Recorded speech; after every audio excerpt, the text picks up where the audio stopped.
오늘 우리에게 주시는 하나님의 말씀은 요한복음 17장 1절에서 5절까지의 말씀입니다. 제가 가진 성경책 신약 176페이지입니다. 이 말씀을 봉독할 때에 살아계신 하나님의 음성을 듣게 되시기를 간절히 소망합니다. 하나님의 말씀을 봉독하겠습니다. 예수께서 이 말씀을 하시고 눈을 들어 하늘을 우러러 이르시되 아버지여 때가 이르렀사오니 아들을 영화롭게 하사 아들로 아버지를 영화롭게 하게 하옵소서. 아버지께서 아들에게 주신 모든 사람에게 영생을 주게 하시려고 만민을 다스리는 권세를 아들에게 주셨음이로소이다.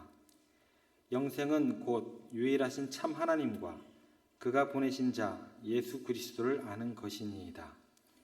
아버지께서 내게 하라고 주신 일을 내가 이루어 아버지를 이 세상에서 영화롭게 하였사오니 아버지여 창세 전에 내가 아버지와 함께 가졌던 영화로서 지금도 아버지와 함께 나를 영화롭게 하옵소서. 아멘. 잠깐 기도하겠습니다. 사랑과 은혜가 풍성하신 아버지 하나님, 우리의 마음을 모으고 목소리를 높여 찬양해도 그 은혜를 갚을 길이 없습니다. 저희가 이 시간 주님을 만나러 왔습니다.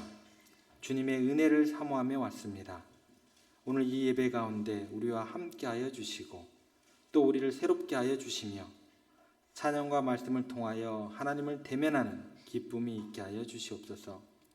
주님의 성령께서 우리의 마음을 감동하여 주시고 영이고 생명이신 말씀으로 우리를 변화시켜 주실 줄 믿습니다.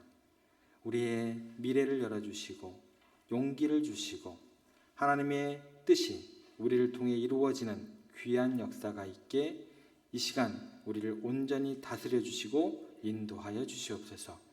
예수님의 이름으로 기도드립니다. 아멘. 할렐루야. 주님을 찬양합니다. 오늘 선포되는 말씀을 통하여 여러분 각자 심령 가운데 꼭 필요한 하나님의 은혜가 될 줄로 믿습니다. 오늘은 어버이 주일입니다. 오늘 본문을 가지고 하나님을 영화롭게 라는 큰 주제를 가지고 지금 이 시간과 오늘 오후와 돌아오는 수요일까지 3시간에 걸쳐서 부모님에 대한 우리의 마음들을 한번 점검해 보면서 다시 한번 우리의 삶의 자리에서 이 말씀을 통한 삶의 결단이 또 행함까지 나아가게 되기를 그렇게 기대하면서 그렇게 말씀을 사모하는 여러분들 되기를 간절히 소망합니다. 인터넷에서 아버지란 누구인가 라는 글을 본 적이 있습니다. 거기에 이런 내용이 나옵니다. 아버지가 아침 식탁에서 성급하게 일어나서 가는 장소, 곧 직장이 되겠죠. 그곳은 즐거운 일만 기다리는 곳이 아니다. 아버지는 머리가 셋 달린 용과 싸우러 나간다. 머리 셋 달린 용이 무엇일까요? 그 첫 번째는 뭐냐면 피곤함입니다. 두 번째 머리는 뭐냐면 끝없는 일입니다. 세 번째는 직장 상사에게 받는 스트레스라고 합니다. 아버지는 기분이 좋을 때는 헛기침을 하고 겁이 날 때는 너털 웃음을 웃는다. 아버지의 마음은 먹칠을 한 유리로 되어 있다. 그래서 유리로 되어 있기 때문에 잘 깨지기도 하지만 먹칠을 했기 때문에 아버지의 마음은 잘 보이지 않는다. 아버지란 울 장소가 없기에 슬픈 사람이다. 아버지란 내가 아버지 노릇을 제대로 하고 있나? 내가 정말 아버지다운가? 하는 자책을 날마다 매 순간 하는 사람이다. 아들, 딸이 밤에 늦게 돌아올 때면 어머니는 10번 걱정하는 말을 내뱉지만 아버지는 아무 말 없이 10번 현관문을 바라본다. 아버지의 최고의 자랑은 자식들이 칭찬받을 때이다. 아버지가 또한 가장 꺼림칙하게 생각하는 속담이 있다. 가장 좋은 교훈은 손수 모범을 보여주는 것이다 라는 속담이다.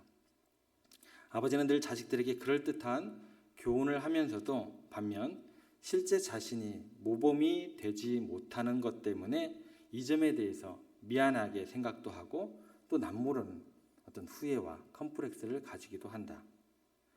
아버지는 이중적인 태도를 곧잘 취한다. 그 이유는 아들, 딸들이 나를 닮아주었으면 하는 생각도 하면 반면 나를 닮지 않았으면 하는 생각을 동시에 하기 때문에 그렇다. 아버지에 대한 현재의 나의 인상이 최종적인 인상이라고 절대 생각하면 안 된다. 내가 나이가 들면 들수록, 내가 시간이 흐르면 흐를수록 아버지에 대한 나의 이미지는 바뀌기 때문에 그렇다.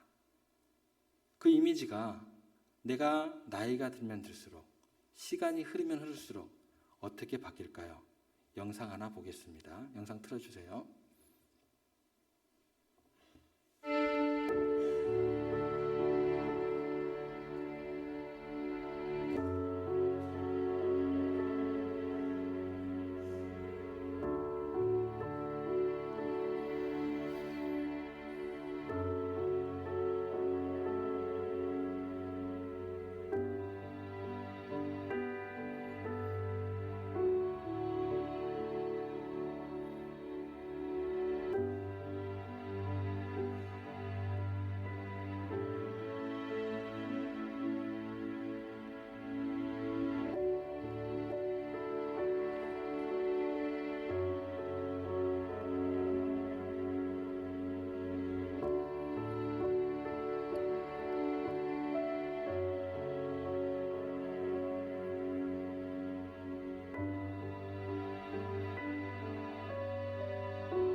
우리의 어머니들은 참 표현이 풍부하십니다.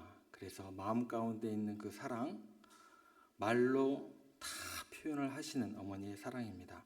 그런데요, 차마 말 못하고 말을 삼키시는, 그리고 가슴을 조이는 아버지의 사랑 또한 우리들에게 너무나 소중한 사랑입니다. 부모님의 사랑은 그래서 한없이 크고 넓은 사랑인 것 같습니다. 오늘 우리가 읽었던 요한복음 17장은 예수님께서 십자가를 바로 앞에 두시고 하나님 앞에서 우리를 위해서 기도해 주시는, 그 사랑을 담아서 우리를 위해서 중보하시는 그런 기도의 장면입니다. 그래서 신학자들은 이 장면을 굉장히 딱딱한 용어를 씁니다. 대제사장적인 기도다라고 이렇게 이름 지었습니다. 그런데요, 저는 대제사장으로서 굉장히 웅장한 기도를 하는 게 아니라 한 아들로서 아버지에게 사랑 고백하는, 효를 고백하는 이야기로 저는 느껴집니다. 그래서 17장 많은 부분에서 가장 많이 등장하는 단어가 있어요. 아버지, 아버지, 아버지, 아버지, 아버지. 계속해서 아버지를 부릅니다. 그리고 계속해서 부르면서 아버지에 대한 나의 사랑을, 나의 마음을 고백하는 장면입니다. 도대체 예수님은 아버지 하나님께 어떤 마음으로 그 마음을 고백하고 있을까요? 어떤 마음으로 아버지 하나님께 효를 고백하고 있을까요? 그 마음을 이 시간 우리가 알고자 합니다. 그리고 아는 것으로 그치는 것이 아니라 우리도 그 마음을 본받고자 합니다. 그 마음을 본받고 우리의 삶의 자리에서 그렇게 실천하기를 원합니다. 오늘은 첫 번째 주제로 아버지의 은혜로라는 주제입니다. 하나님의 은혜, 그리고 부모님의 은혜를 기억하라라는 내용입니다. 부모님의 은혜를 잊지 않는 것, 이게 효에 있어서 가장 첫 번째 되는 걸음마입니다. 아버지가 주신 은혜 때문에 내가 이만큼 훌륭하게 되었고 영화롭게 되었고, 이 모든 것은 아버지께로부터 내가 받은 것이고 그 받은 것으로 그냥 단지 저는 아버지를 섬길 뿐입니다 라는 이 마음이 예수님의 마음의 출발점이었고 예수님께서 하나님을 향한 그 효의 출발점이었습니다. 저희가 1절 말씀을 한번 보겠습니다. 저희가 한 목소리로 읽겠습니다. 시작. 예수께서 이 말씀을 하시고 눈을 들어 하늘을 우러러 이르시되 아버지여 때가 이르렀사오니 아들을 영화롭게 하사 아들로 아버지를 영화롭게 하게 하옵소서. 여기 보면 어떤 얘기냐면 내가 스스로 잘나서 훌륭하게 된 게 아닙니다. 내가 스스로 잘나서 영화롭게 된 것이 아닙니다. 내가 훌륭하고 영화롭게 대해서 아버지를 영화롭게 하였습니다 라는 말이 아닙니다. 아버지께서 아들을 영화롭게 하셨고 아버지께서 나를 훌륭하게 만드셨습니다 라는 고백입니다.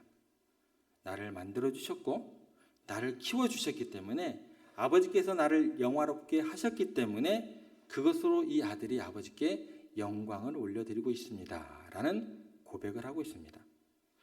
효도라는 게 그런 것 같습니다. 내 성공의 근원이 어디 있느냐? 부모님께서 나를 훌륭하게 길러주셨고 만들어주셨기 때문이라는 것입니다. 부모님의 눈물과 그 사랑과 희생 때문에 오늘의 내가 존재하게 됩니다. 모든 것이 아버지께로 왔다라는 그 고백을 지금 예수님께서 친히 하고 계십니다. 그런데요, 우리가 조금 성공하게 되면, 우리가 조금 잘 나가게 되면 내가 열심히 공부했노라고, 내가 땀 흘려서 노력했노라고, 그 결과가 내게 주어진 성공이라고, 그렇기 때문에 나로 인해서 아버지, 어머니가 영광을 누리고 있노라고, 나로 인해서 아버지, 어머니가 편안함을 누리고 있노라고 그렇게 우리가 착각을 합니다. 그러나 예수님께서 고백하십니다.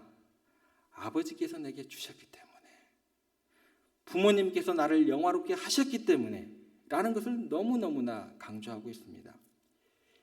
그 횟수가 굉장히 빈번하게 등장하게 됩니다. 어느 정도까지 우리들에게 각인시키고 싶었는지 계속해서 아버지께서 주신 것입니다. 아버지께서 주신 것입니다. 아버지께서 주신 것입니다도 계속해서 반복하고 있습니다. 어느 정도까지 많이 나올까요? 그 내용을 한번 저희가 몇 번이나 되는지 한번 살펴보기를 원합니다. 먼저 2절로 한번 가보겠습니다. 저희가 함께 읽겠습니다. 시작. 아버지께서 아들에게 주신 모든 사람에게 영생을 주게 하시려고 만민을 다스리는 권세를 아들에게 주셨음이로소이다. 아멘. 여기 보면 주신 주체가 나와요. 누구예요? 아버지, 부모님이다라는 거죠. 아버지께서 아들에게 주신 모든 사람, 예수님께서 십자가에서 구원한 모든 사람들을 전부 다 아버지께서 주신 사람들이라는 거예요. 누가 십자가에 못 박혔는데? 누가 못 박혔어요? 본인이 못 박히셨어요. 피땀을 다 흘리시면서, 다 쏟으시면서 십자가에 못 박혀 죽으신 거는 예수님이세요. 근데 그 구원을 이룬 모든 성도들은 전부 다 누구? 아버지께서 주신 사람들입니다. 또 그들에게 영생을 준 것도 누구예요? 아버지께서 주게 하시려고.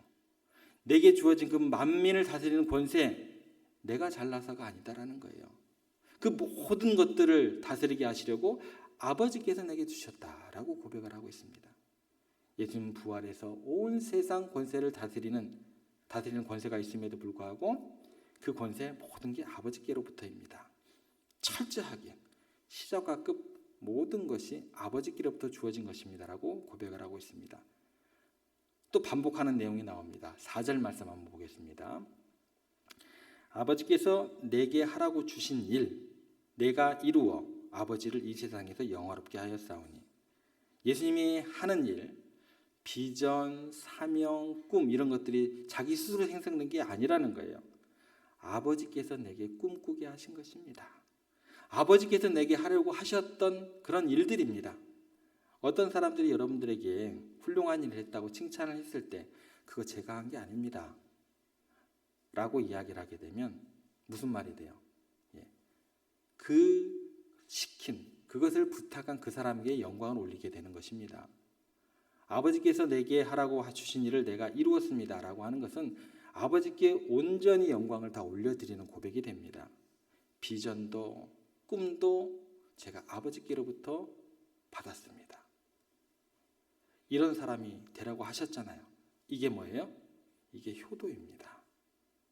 예수님께서 굉장히 철저하게 우리들에게 각인시키고 있으십니다. 6절 말씀 한번 가볼까요?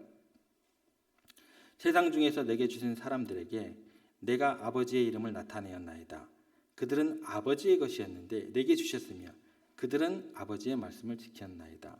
여기 보면 아버지께서 세상 중에서 내게 주신 사람들, 원래 제 사람이 아니라는 거죠. 아버지의 사람이라는 것이죠. 예수님께서요, 병든 사람을 고치셨어요. 그럼 어떻게 될까요? 병든 사람들, 아픈 사람들 예수님 막 따라다닙니다. 얼마나 많은 사람들이 따라다닐까요? 인기가 이만저만이 아니기 시작합니다. 기적을 일으키셨어요. 5천 명을 먹이셨어요. 5천 명 다 예수님 따라다닙니다. 인기가 어느 정도일까요? 예수님 주위에 많은 사람들이 몰려다녔습니다. 그런데요, 예수님께서는 내가 똑똑해서, 내가 병든 사람을 고쳐서, 내가 5천 명을 먹여서, 내가 기적을 베풀어서 그 사람들이 내 사람들이 되고 내가 인기가 올라갔다라는 고백이 없습니다. 아버지께서 내게 주셨기 때문에, 아버지께서 내게 그런 능력을 허락하셨기 때문에 라고 고백을 하고 있습니다. 모든 것이 아버지께로 귀결되고 있는 고백이 됩니다. 또 8절 말씀 보겠습니다. 나는 아버지께서 내게 주신 말씀들을 그들에게 주었사오며 그들은 이것을 받고 내가 아버지께로부터 나온 줄을 참으로 아오며 아버지께서 나를 보내신 줄도 믿었사옵니다. 여기 보면 말씀이 나와요. 어느 정도로 성경책을 많이 읽으셨을까요? 어느 정도로 그 말씀을 가지고 기도하셨을까요? 어느 정도로 그 말씀을 묵상을 하셨을까요? 이전에 듣지 못한 하늘나라의 보화와 같은 이야기들을 그 당대의 사람들에게 전파를 했습니다. 이전에 듣지 못한 하나님의 말씀이다라고 모든 사람이 칭송을 했습니다. 그런데요, 내가 스스로 깨달은 도가 아니다라는 거예요. 내가 터득한 이론이 아니다라는 거예요. 내가 연구해서 얻은 결과물이 아니다라는 거예요. 그 놀라운 하나님의 말씀을 대언하셨음에도 불구하고 내게 주신 그 말씀들을 저는 입을 열어서 증거했을 뿐입니다. 모든 것이 아버지께서 주신 것입니다. 심지어 나도 아버지께서 보내셨습니다. 내 생명도 내 존재도 아버지께서 주셨습니다.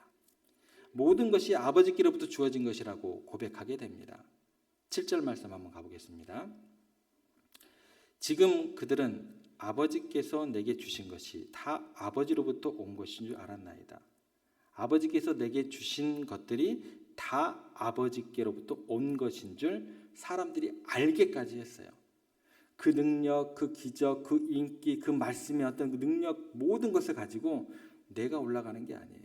내가 영광을 취한 것이 아니에요. 그 모든 영광은 누구에게로 귀결돼요? 하나님 아버지께로. 하나님 아버지께로. 우리들의 목적입니다. 우리들 창조하신 목적입니다. 우리가 신앙생활하는 목적이 되어야 한다는 것입니다. 효라는 게 뭐냐면 지금 내게 있는 모든 것이 다 아버지께로부터 부모님께로부터 온 것입니다 라는 고백이 되어야 합니다. 여러분, 다시 한번 말씀드릴게요. 성공한 그 자리에서 어떻게 이렇게 훌륭해졌습니까? 라는 질문에 저는 아무것도 아닙니다. 부모님의 희생이었고 부모님의 눈물이었고 부모님의 기도였습니다. 그분들의 은혜였습니다. 이런 고백이 필요한 거예요. 그게 효도입니다. 여러분 오늘 다시 한번 생각해 보세요. 여러분들이 가진 것 중에서 부모님께로부터 받지 아니한 게 뭐가 있을까요? 한번 세어보시기 바랍니다. 사도 바울이 이렇게 얘기를 해요. 우리가 받았은즉 어찌하여 자랑하느냐 라는 사도 바울의 말처럼 효를 했다고 자랑할 것이 하나도 없다라는 것입니다. 모든 것이 부모님께로부터 나온 것이거든요. 여러분들 좋은 대학을 나오셨나요? 좋은 학위를 받으셨나요? 전부 다 부모님께서 여러분들을 가르치셨기 때문에 그게 가능한 게 아닐까요? 저도 그런 것 같아요. 저희 아버님이 구구단을 가르쳐 주십니다. 옛날에는 구구단 책이 있었던 게 아니죠. 여러분들 생각나세요? 빨간색 색연필 종이를 까가지고 이렇게 해가지고 빈 종이에다가 212, 224 이렇게 다 적어주셨어요. 그리고 난 다음에 이거 외워 라고 합니다. 그러면 하루 동안 잘 외우죠. 그럼 그 다음날 장하다 우리 아들 그리고 막 칭찬해 주세요. 그 다음 3단, 그 다음 4단, 5단, 9단까지 이렇게 가는 거죠. 거기에서 그치는 것이 아니라 기역, 니은, 디귿, 리을 또 아야, 어여 다 가르쳐 주시죠. 그리고 난 다음에 이거를 조합을 하시더라고요. 그러면 가가 되고 나가 되고 야 그게 이렇게 조합이 되는 것이 참 신기하더라고요. 참 행복했던 시간이었던 것 같습니다. 그런데요 아버지께서 영어도 가르쳐 주셨어요. A, B, C, D 이게 대문자야. 다 끝났어요. 그게 다인 줄 알았어요. 그 다음날 자 소문자 배워야지 이야기를 하시더라고요. 절망했습니다. 이상한 나라다. 대문자 하나만 쓰지 왜 또 소문자는 쓸까? 투덜투덜대면서 열심히 배웠습니다. 다 배우고 났더니 끝난 줄 알았더니 갑자기 F를 가르쳐 주시는 거예요. 그리고 제가 충격을 받았습니다. 사과하고 F라고 무슨 상관이 있지? 좀 설명을 해달라고 했더니 무조건 외우래요. 논리적으로 설명을 해주세요. 무조건 외우래요. 그러면 모든 단어를 다 외워야 되는 거예요? 그랬더니 그렇대요. 제가 그때 영어를 포기할 뻔했습니다. 제가 책을 읽고 공부를 할 수 있는 것 전부 다 기본은 아버지께로부터 나온 것 같습니다. 아버지의 가르침이 없었다고 한다면 오늘의 제가 책을 읽고 공부를 하고 이 자리에서 설교를 하고 전혀 가능하지 않는 어떤 모습이었던 것 같습니다. 여러분 부모님께 받지 않은 것이 우리는 없는 것 같습니다. 우리의 눈도 우리의 입도 우리의 귀도 건강한 팔과 다리도 다 부모님께 물려받은 것입니다. 질문 하나 드릴게요. 이 세상을 창조하시고 그 아름다운 세상을 다스리라고 모든 것을 우리에게 주신 분이 누구실까요? 하나님 아버지. 그 하나님의 아버지의 마음을 한번 생각해 보시기 바랍니다. 그 하나님의 마음이 굉장히 기쁘실까요? 아니면 굉장히 기가 막히실까요? 우리에게 눈을 만들어 주실 때는 이렇게 반짝반짝 빛나는 눈을 만들어 주셨습니다. 그 눈을 만들어 주실 때는 온 세상을 마음껏 바라보라고, 너무나 아름다운 형형색색의 그 색깔을 바라보라고 그랬더니요, 그 눈을 달고 태어난 인간들이 어디 하나님 계시면 보여봐, 내 눈에 하나님 데려다 놔봐, 안 보이는데 그 하나님을 어떻게 믿어? 만약에요 하나님께서 눈을 안 만들어 주셨으면 그런 말 안 할 텐데, 그런 말 안 할 텐데. 눈을 만들어 줬더니 사람들이 하는 말이 그런 소리가 답니다. 귀를 만들어 주셨습니다. 귀를 만들어 주시면서 사랑하는 사람들의 목소리를 들으라고, 서로 대화하라고 그렇게 만들어 줬더니 나는 하나님의 소리가 안 들리는데 왜 내게 응답하시지 않지? 라는 불평을 해요. 입을 만들어 줬습니다. 온통 하는 말들이 하나님에 대한 불평과 불만, 원망 섞이는 이야기들만, 더 나아가서 하나님을 대적하는 말들만 해요. 얼마나 하나님 아버지께서 기가 막히실까요? 기가 막히실까요? 여러분, 효도한다는 것은 자랑할 것이 없는 것입니다. 효도는 당연한 것인데 부모님께서 힘이 약해지시고 힘이 없어지시고 약해졌다고 그 앞에서 위세를 부리고 함부로 이야기하고 교만이 행한다, 알기는 뭘 아냐고 그런 이야기를 하면, 그런 행동들을 하면 절대 안 되는 것입니다.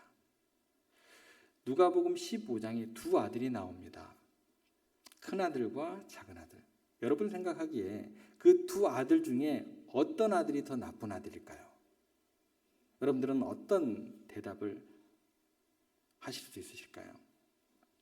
저는요, 큰아들이다라고 감히 이야기를 하겠습니다. 큰아들이 이렇게 이야기를 합니다. 내가 아버지의 명을 어김이 없거늘 아침부터 밤늦게까지 뼈 빠지게 제가 일을 했거늘 아버지가 나를 위해서 해준 게 뭐가 있습니까? 이런 소리를 아버지께 합니다.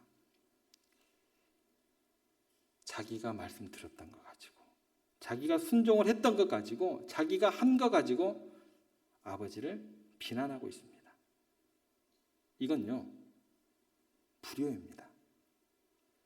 여러분, 효는 이게 아니에요. 아버지가 시키는 걸 내가 다 했습니다, 결과물이 효가 아니다라는 거예요.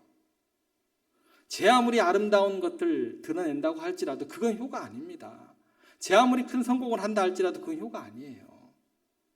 내가 뭘 했다는 게 아니라 모든 것이 아버지의 은혜입니다, 아버지께로 받았습니다 라고 해야 그게 효가 됩니다. 결국은요, 큰아들은 작은아들보다 더 나쁜 아들이 되었습니다. 나쁜 정도가 아니고 이거는 악한 거예요. 악한 거예요. 내가 뭘 했다고 생각을 하면 절대 안 됩니다. 모든 것이 거저 받은 은혜입니다. 말씀을 정리하겠습니다. 예수님처럼 자신을 영화롭게 하신 분이 바로 하나님 아버지였음을 우리가 잊으시면 안 됩니다. 꼭 기억하셔야 됩니다. 그러므로 효도의 첫 번째 요소는 은혜에 대한 자각입니다. 오늘의 나는 하나님 아버지의 작품입니다. 그래서 기독교는요, 그 고백이 담겨 있기 때문에 효를 강조할 수밖에 없습니다. 오늘의 나는 또한 부모님의 작품입니다. 부모님을 그래서 생각하면 할수록 항상 은혜만 떠올라야 합니다. 우리 한번 따라해 보겠습니다. 모든 것이 부모님의 은혜로 받은 것입니다. 모든 것이 부모님의 은혜로 받은 것입니다. 한번 다시 한번 따라 보겠습니다. 오늘의 나는 하나님 아버지의 작품입니다. 모든 받은 것으로 겸손하게 효를 다하겠습니다. 아버지 하나님을 향한 그 예수님의 마음을 우리가 본받기를 원합니다. 받은 그 모든 것들을 통해서 겸손하게 그렇게 효를 다하는 여러분들과 우리 세종의 온 가족들 되기를 주님의 이름으로 부탁을 드립니다. 기도하시겠습니다.